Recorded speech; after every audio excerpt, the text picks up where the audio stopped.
Hello, it's Keith here, and this is lesson 5 of the platform-specific series of my Z80 tutorials.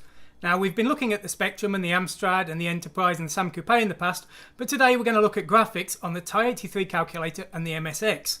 Now, I've left these two for last and I've put them together because they are quite different in the way that they work compared to the previous systems we've looked at. Now, the previous systems have all had the graphics memory as accessible memory to the Z80, so we just write the data we need to the memory locations of the regular Z80 memory. Now, these two systems are different. We actually have to access a separate device because the graphics system is handled by a graphics chip that is separate to the Z80 processor's memory. So we access them without an in commands, and that's what we're going to do today. Now, apart from that, the MSX and the TI-83 calculator are pretty different. Firstly, the TI-83 is only black and white, and the MSX2 that we're using is 16 color.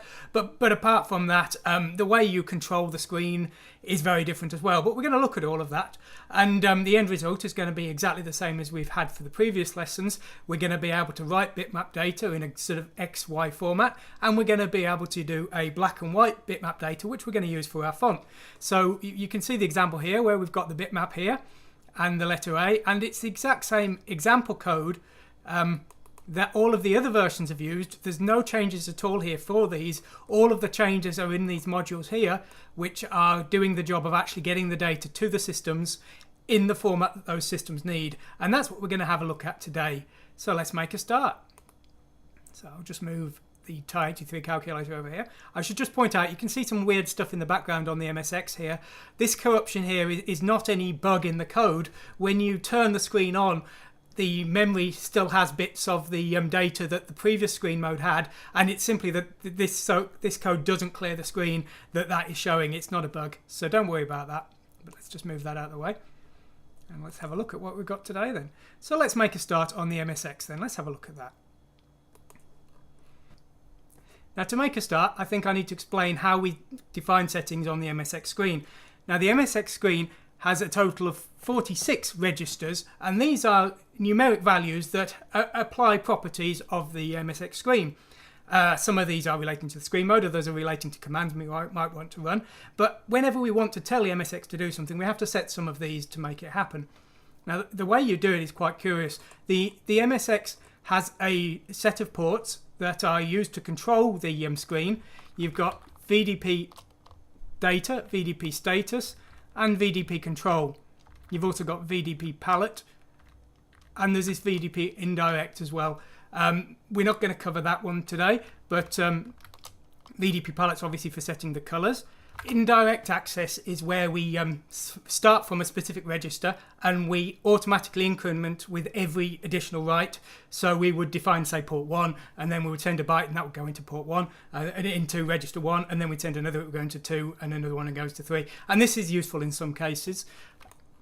Now you've got control here, which is how we select registers and give them new values. We've got data here, which is used for sending new bytes to the memory in our cases today.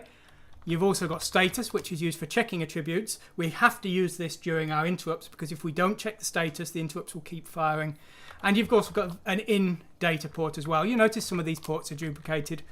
The status and control port are the same one, and the data one is the same. And it just depends if we use in or out to access them. Now, when it comes to setting a register on the MSX, there's a rather curious way we do it. The first thing we do is, rather than select the register we want to send the data to, we actually send a byte of data. So, for example, we want to set register 0 with this data. So we send the data to the control port, and then we set the register number plus 128. You see, there's no registers over 64, so adding 128 is the sort of instruction that says, I'm writing this to this register. So that's setting register 0.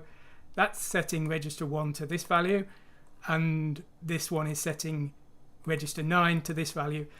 Some of the registers do take more than one byte, but they don't work in you don't send all the bytes first, you just send one byte, then you send the command. We'll see that later. So, as I say, this is the initialization of the screen, but you don't have to worry about it too much.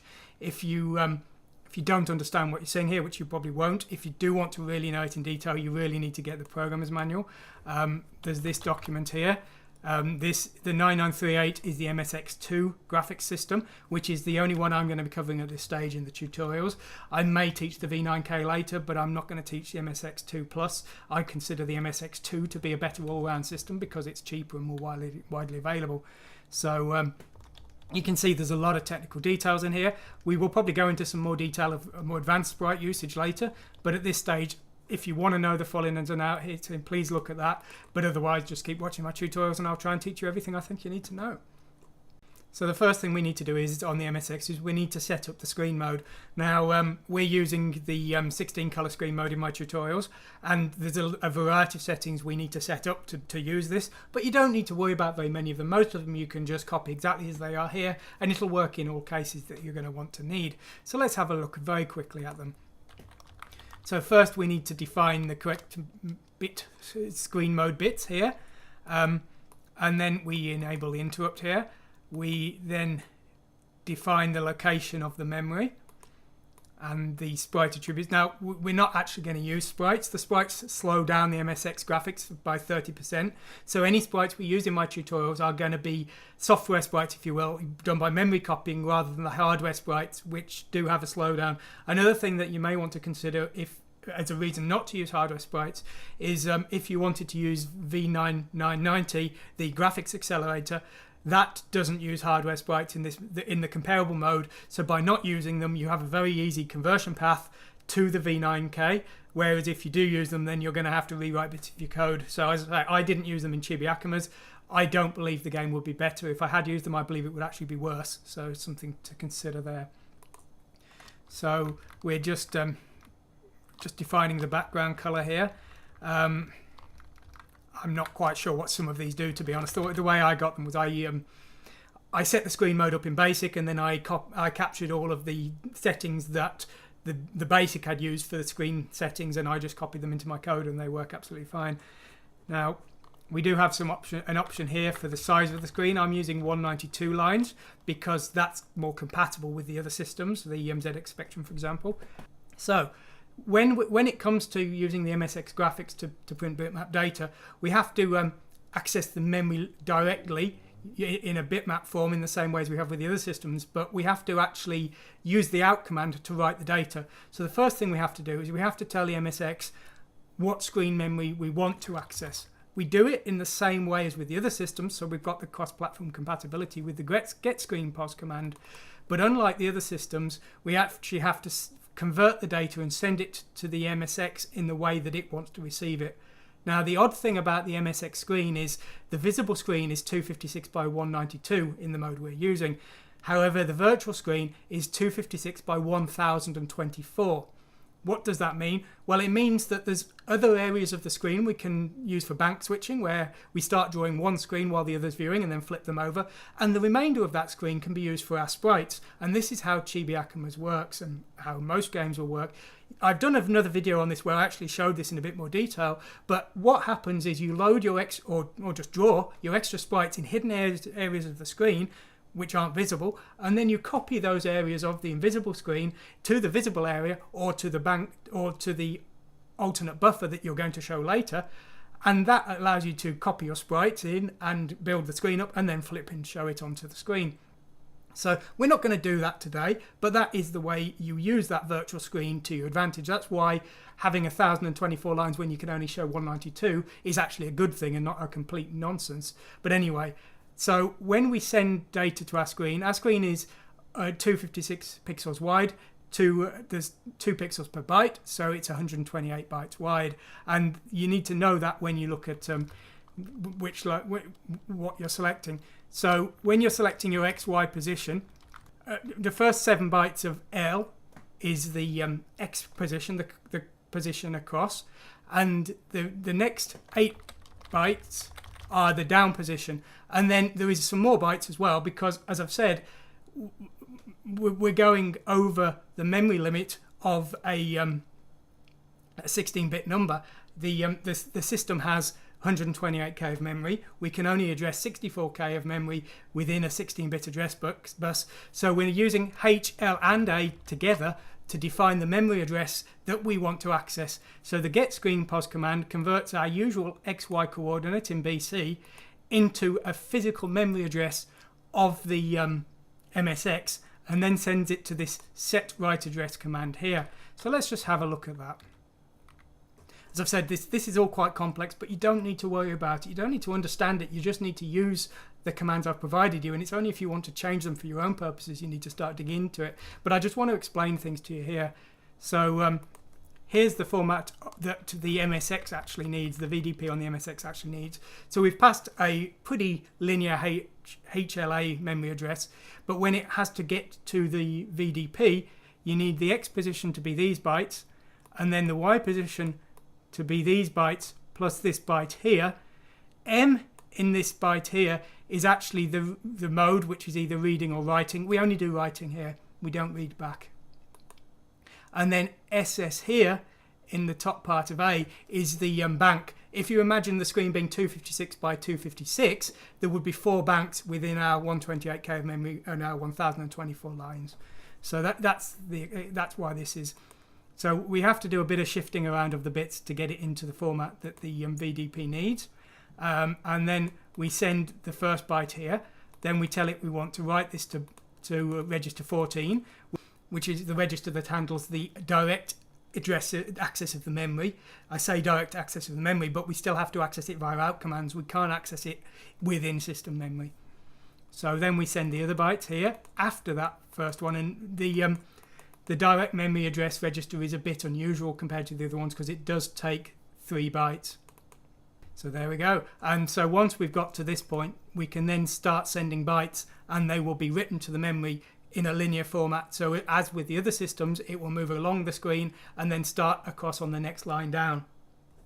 So that's how we do that. Now, when it comes to get next line, we can't do any kind of addition to the memory location the VDP is pointing at. So we actually pull back in our old memory location here.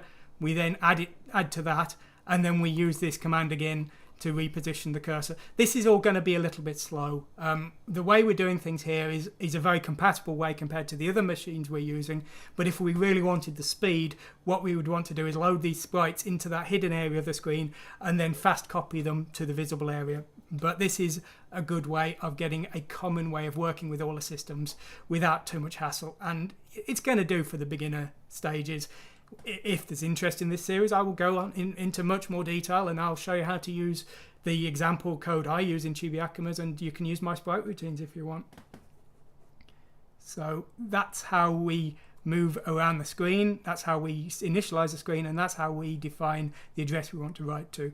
So when we actually come to doing writing, it's actually very easy. So if we want to send a byte to the graphics memory, once we've defined the memory location using that register we just saw, all we do is we send it to the VDP out data port, which you can see here is port 98 in hex, sorry, and then that's it, and it will automatically move along to the next byte as well, which is why you can see next screen byte is blank. So that's going to right away and fill in our data memory just fine. When it comes to the black and white, because we're in 16 colours, again, we have to shift the bits around to get them into the correct format. And I should point out, the MSX screen is basically the same as the SAM Coupe, so bitmap graphics that will work for the MSX will work in the same format as the SAM Coupe. So it's just a little hint there. If you're looking to write a cross-platform game, you don't need to export your sprites into 2 different formats. So yep, just a bit of shifting around, and then we send it to the screen, and that's it.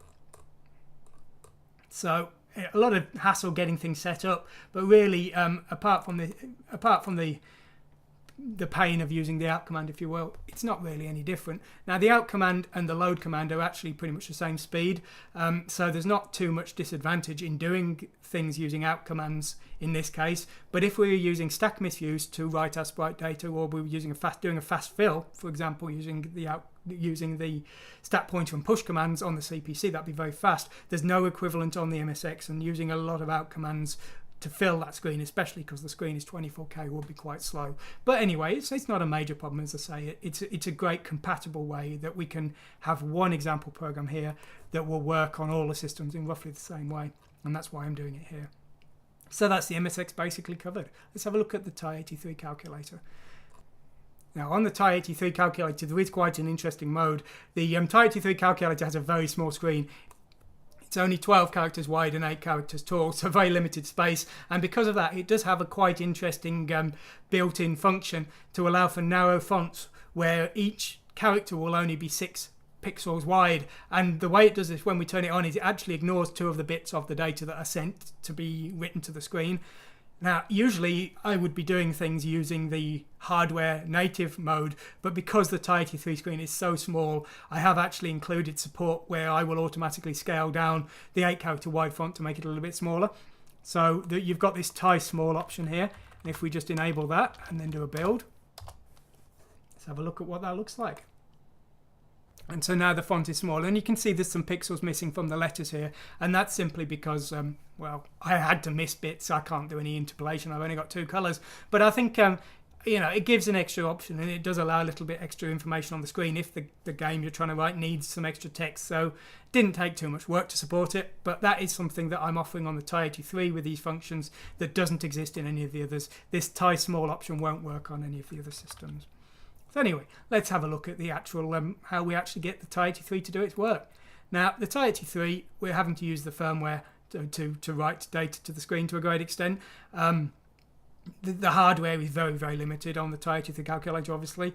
We can't access it as a bitmap. We have to send individual pixels to individual bytes to the screen, and we do have to be quite conservative with what we do.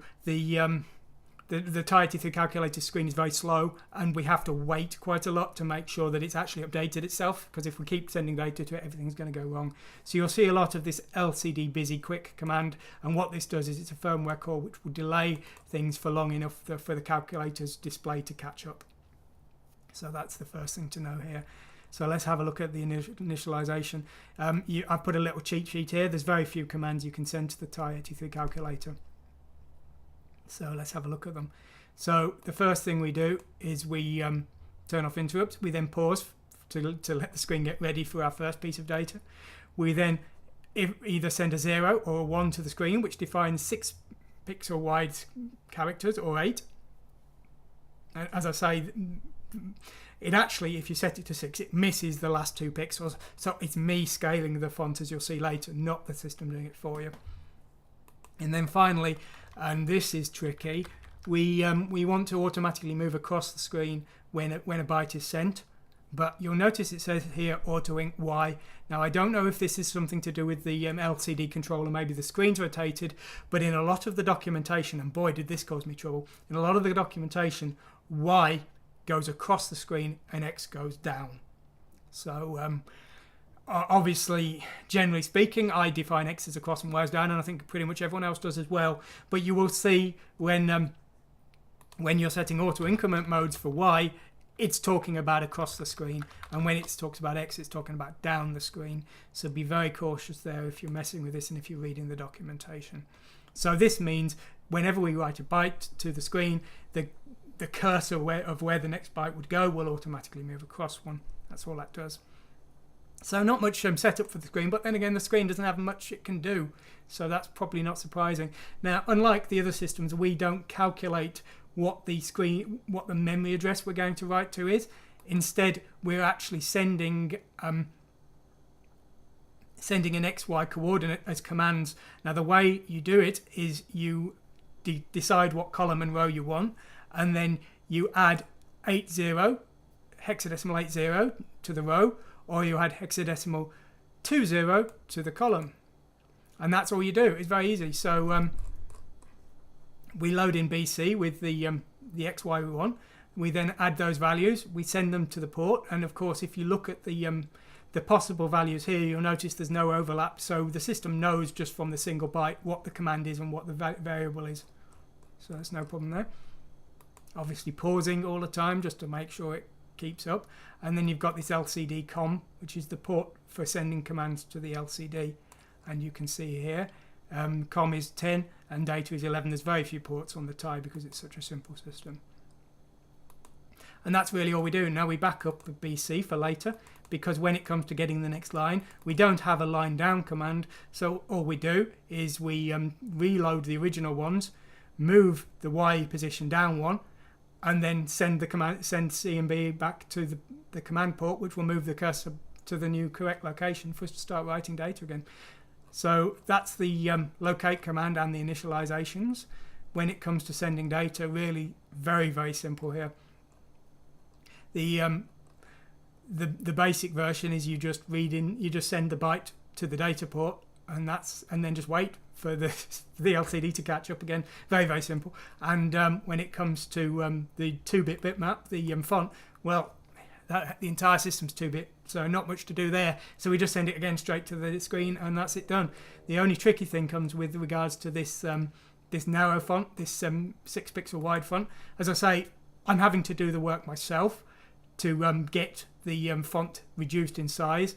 So you'll notice that there's a discrepancy here where I'm rotating the source byte to the left here without putting the result into A, and I'm doing the same here. And the reason for that is I'm skipping 1 bit here and 1 bit here, and I'm skipping them from around the middle of the font so that I don't miss the edges too much. I had to sort of make a choice on where I was going to skip, and that's where I decided to skip to keep the font looking nice. So obviously you could change that if you wanted. And again, we're doing the exact same thing here where we're shifting the black and white font here. So yeah, we just have to miss 2 bytes out from somewhere in the byte that we were sent for that narrow font, and there we go. That's all there is to it.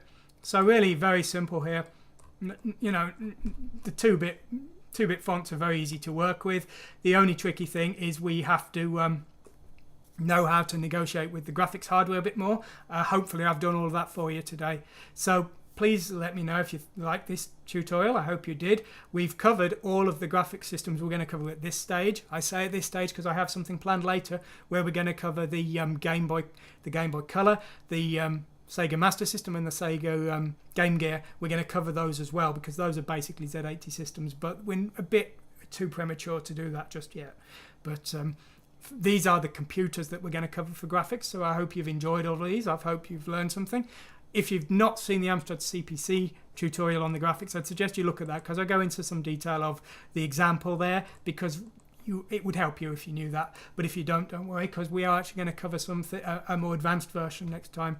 So we've now got the ability to put graphics on the screen in a platform specific way, and we've also got the ability to put graphics onto the screen in a 1 bit per pixel bitmap way for fonts. So what we're going to do next week is I'm going to show you how to use my sprite editor that I used for Chibi Akumas, which has a whole bunch of built-in export routines for converting bitmaps which you can paste in from the clipboard and then export them into 1 bit for the Spectrum black and white, or 2-bit 4-color for the MSX and the Amstrad CPC, or 16 color for the Amstrad CPC and the Enterprise, or in the alternate format of 16 color for the MSX and the Sam Coupe, and it will even support the Game Boy and other crazy things later.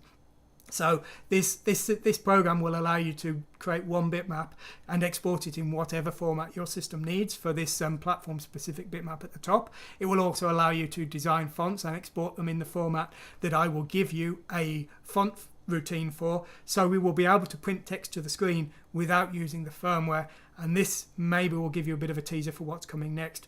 We're going to get rid of the firmware. We're going to do everything ourselves, and we're not going to use that firmware for a single thing. And the first stage of doing that is being able to write fonts to the screen ourselves, and we're going to create our own custom font, and it's going to look exactly the same on every system we're working on. So I hope you're going to follow me for that. I hope you'll follow me later when we get onto the games consoles as well. So I hope you enjoyed today's lesson. Thanks for watching, and goodbye.